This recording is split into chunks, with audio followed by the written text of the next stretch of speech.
Salut à toutes et à tous et ravi de vous retrouver pour une nouvelle édition de la Minute Quintet, direction l'hippodrome de Cabourg ce vendredi 25 juillet avec le prix Henri Ballière, quatrième course du programme qui sera support de Quintet, une compétition pour des chevaux âgés de 6 à 11 ans, n'ayant pas gagné 181 000 euros. 16 concurrents seront en lice sur le parcours de 2750 mètres avec un recul de 25 mètres pour les 6 concurrents les plus riches. Le départ est prévu aux alentours de 20h15. Alors, dans cette compétition, on a vraiment un plateau très intéressant avec notamment des 6 ans de qualité. Je leur ai fait confiance avec en premier lieu le numéro 15, Jotun du Dôme, qui pour moi est le cheval de la course. C'est un trotteur de qualité qui a très peu couru, qui est certainement en retard de gain, qui a été préservé par Philippe Daugeard. On l'a vu réaliser vraiment de très belles choses, notamment cet hiver sur l'hippodrome de Vincennes.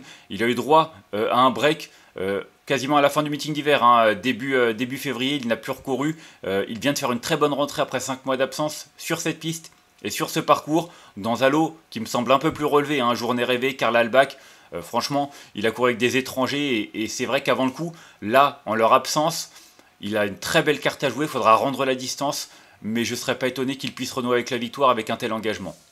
Ensuite, j'ai retenu en deuxième position le numéro 12, Gisou d'Étang. Pour moi, c'est l'opposition. Gisou d'Étang, c'est un cheval qui avait été vraiment transcendant et très impressionnant l'année dernière, alignant même à un moment donné 6 victoires consécutives entre mars et septembre 2024. Il a bien confirmé par la suite en début d'hiver avant d'avoir droit à un break. Il a mérité cette petite pause après un relatif échec du côté de Vincennes. Donc son entraîneur a décidé de lui accorder un petit repos, il le méritait comme je l'ai dit, et c'est vrai qu'il revient bien, il a couru 3 fois cette année, et c'est vrai que sa deuxième place, il y a de cela environ un mois sur l'hippodrome de Durtal, montre qu'il est revenu à un très bon niveau, il est de nouveau déféré des 4 pieds, il est confié à David Thomas, c'est un bon droitier, même s'il débute sur ce parcours, je pense vraiment qu'il est capable d'y réaliser une performance de choix. Ensuite, j'ai retenu en troisième position le numéro 5, Idéal d'Abbeville, une jument qui est peut-être un petit peu en retard de gain. Elle n'a pas beaucoup couru pour une jument de 7 ans. En tout cas, un petit peu comme pour le numéro 12, Gisou d'Étang, elle n'a couru que 3 fois cette année. Dernièrement, c'était vraiment pas mal. Elle a été rétrogradée après enquête à la 5e place, mais elle avait terminé 4e, je crois. Toujours est-il que la forme est là. Johan Le Bourgeois est appelé en renfort, elle est de nouveau allégée dans sa ferrure. Voilà, elle avait réalisé de belles choses, notamment l'an passé sur ce parcours, elle avait terminé 4e au trot monté, mais elle a également des références à l'attelage à faire valoir. Ce que je veux dire, c'est que elle est bien à cette période de l'année, elle a été longtemps écartée des pistes. Je pense vraiment qu'elle peut réaliser de belles choses, d'autant que son entraîneur fait appel à Johan Le Bourgeois, on le sait, à Cabourg, c'est vraiment un avantage. Donc attention, je la pense capable de jouer une place sur le podium si ça se passe très bien. Ensuite, j'ai retenu en 4e position le numéro 8, Jet Venezi. On revient avec des concurrents de 6 ans de qualité. Cette jument qui vient de réaliser une rentrée un peu décevante. Elle s'est montrée fautive, mais il ne faut pas la condamner là-dessus. Elle a été sans doute préparée avec soin pour cet engagement idéal au premier échelon. On fait appel à Benjamin Rochard, allégé dans sa ferrure. Franchement, il y a quand même pas mal d'arguments à faire valoir. Elle a déjà bien fait sur ce parcours. C'était il y a un an, quasiment jour pour jour, le 2 août. Elle avait terminé 5e sur ce tracé, donc la forme saisonnière, non. Franchement, je pense qu'on a vraiment mis les petits plats dans les grands, comme on dit, pour qu'elle montre son vrai visage. Et si c'est le cas, elle aussi peut pourquoi pas prétendre au second accessite.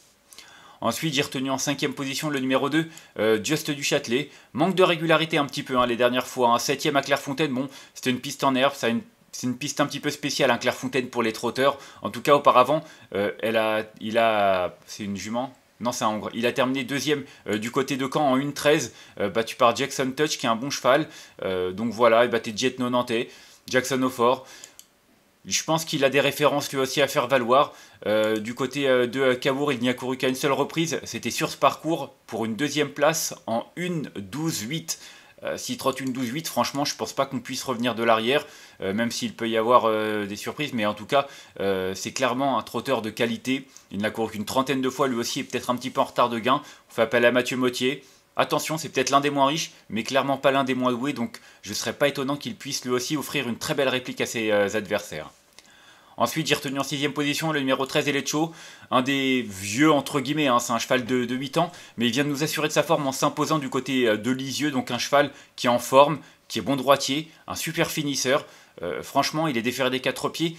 Bien entendu, il y a de l'opposition, notamment avec ses cadets, mais il a des arguments à faire valoir, et s'il arrive à trouver les bons dos pour progresser, je ne serais pas étonné qu'il puisse, lui aussi, pourquoi pas même lutter pour une 4-5e place, mieux ça va être difficile, mais attention, ne sait-on jamais si vraiment le parcours est idéal. Ensuite, j'ai retenu en 7ème position le numéro 4. Il s'agit de Jikita Amelri qui s'est améliorée à l'attelage. C'est une jument qu'on connaît, c'est plus à l'aise au trot monté. Et d'ailleurs, elle a pris la majorité de ses gains dans cette spécialité. Mais cette saison, elle s'est vraiment amendée à l'attelage. Elle l'a prouvé d'ailleurs, elle vient de se classer 2ème sur cette piste. C'est un parcours à peu près similaire. 2725 mètres, départ auto-start. Toujours est-il que la forme est là, il y aura les mâles sur sa route, mais elle est dure à l'effort, elle est déférée des 4 pieds, donc attention, Arnaud Desmottes qui délègue deux concurrentes de qualité, je pense vraiment que celle-là a une très belle carte à jouer. Et enfin, en 8ème position, j'ai retenu le numéro 3, Joker Castiluan, un cheval qui est en forme, qui reste sur des bonnes tentatives, qui est assez régulier dans l'ensemble, qui est confié à Gabriel Léger-Ormini, non, il n'est pas déféré des 4 pieds contrairement à ses dernières sorties. Il a léger dans sa ferrure, plaqué des entailleurs, déféré des postérieurs, mais c'est une configuration dans laquelle il a déjà bien fait du côté de Vincennes. Donc voilà, j'ai pas forcément de problème particulier avec lui. Je l'ai retenu seulement 8ème parce qu'il faut faire des choix, mais il fait partie des très belles possibilités pour les places. Et enfin, en cas de non partant, j'ai retenu le numéro 9, Jasmine de Grèce. Je disais, Arnaud Desmottes qui a deux candidatures assez intéressantes avec ses représentantes. Celle-là est un peu plus compliquée, c'est pour ça que ce sera juste un regret, elle reste sur 3 disqualifications. Mais c'est vrai qu'elle a montré de la qualité lorsqu'elle ne se montrait pas fautive. Elle est de nouveau déférée des 4 pieds, ça s'est pas bien passé les 3 dernières fois, même les 4 dernières fois. C'est vrai que lorsqu'elle est déférée des 4 pieds, elle est souvent fautive. Maintenant, si son entraîneur insiste pour la mettre dans cette configuration, c'est qu'il a peut-être fait d'autres réglages. Donc attention, ce sera juste un regret de ma part, mais c'est un vrai regret. On va faire un petit récapitulatif de ma sélection avec le 15 que j'ai retenu devant le 12, le 5, le 8, le 2, le 13, le 4 et le 3. Et en cas de non partant, le numéro 9. En conseil de jeu, je vous l'ai dit, pour moi la victoire se joue entre le 15 et le 12. Ce sont vraiment deux trotteurs de qualité qui sont sans doute en retard de gain et qui à mon sens doivent lutter pour la victoire face à une telle opposition. Derrière j'ai retenu le 5 qui revient bien, Idéal d'Abbeville. Sur la pente ascendante confiée à Yoann Le Bourgeois, je pense vraiment qu'elle aussi est capable de jouer un très bon rôle. Elle est un ton en dessous de ses cadets, mais avec Yoann Le Bourgeois, je pense qu'elle est capable d'un coup d'éclat. Donc 15, 12 et 5, mes 3 préférés. Moi, je vous remercie de m'avoir suivi pour cette nouvelle édition de la Minute Quintée. Si vous avez aimé cette vidéo, n'hésitez pas à la liker, à la partager ou encore à vous abonner à notre chaîne YouTube en cochant la petite cloche pour être au courant des prochaines vidéos. On se retrouvera demain du côté d'Enghien avec de nouveau les trotteurs. Un très beau plateau, le prix Jean-Luc Lagardère. D'ici là, je vous souhaite une excellente journée et de bons jeux à tous. Bye bye.